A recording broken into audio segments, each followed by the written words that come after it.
Want to use the SUMIF function to sum by color? Today, I'll show you how to do it with just one formula, just like this. Plus, I'll share a hack to get the cell colors, making your SUMIF formula 1,000 times easier to build. Let's say you have a table like this with Tesla's sales, and Elon Musk asks you to get the total units sold of each model. But there's a catch. Your table doesn't have a column with the model names. Instead, they are indicated by colors, and each model has its specific color. You could manually sum all cells of the same color, but if Elon catches you doing that, you'll likely be out of a job. To save you from that fate, I'll show you how to build this modified SUMIF formula to sum by color.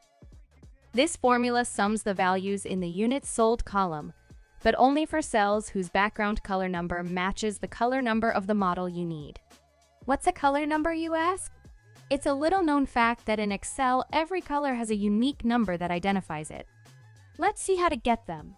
Go to the Formulas tab and select the Name Manager. We'll use the Name Manager to assign a name to your cells, making them much faster to use in your formulas. Select New and then type the name. You can call it whatever you like. In this case, I'll name it Cell Color Number. Next, in Refers To, we'll specify the cells to name. And this is where the magic happens, because with range names you can also apply formulas, and that's exactly how we'll get the color number. The formula we'll apply is called getCell, and as the name suggests, it's used to get information from a cell. You can get its size, font type, font size, etc. But what we need is the background color number. To indicate this, just type 38. Add a comma and specify the cell from which you want the color number. In this case, cell B2. Close your formula, click OK, and you're set. Now, to use the formula, go to the cell where you want the background color number and type equals cell color number. You'll see Excel select cell B2. Hit Enter and it gives you that cell's color number.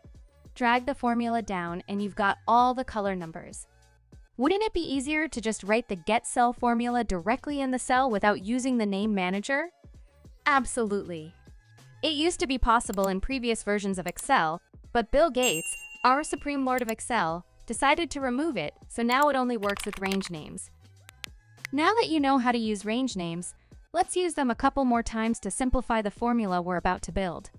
Select the Units Sold column, go back to the Formulas tab, select Define Name, and let's name this Range Units Sold. Then, do the same with the column for the background colors. I'll call it Background Color Number. Now we're ready to build the SUMIF formula.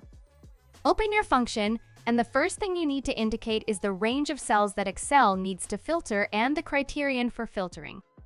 To get the total units of the Cybertruck, you need to filter only the cells in the background color column that have the number 4, right?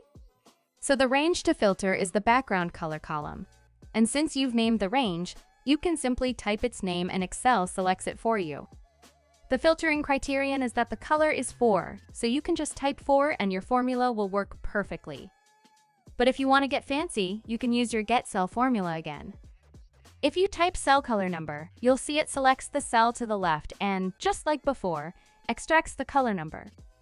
And, well, we know what the color number of this green is, right? 4. The beauty of doing it this way is that when you drag the formula down, Excel dynamically replaces the filtering criterion with the color numbers of the other models. The last thing you need to specify is the data range you want to sum. Easy, right?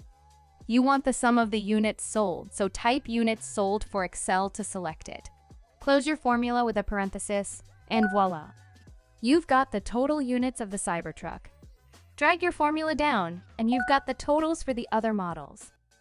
But what if, instead of summing by colors, you needed to sum the units sold only for countries that have the box checked?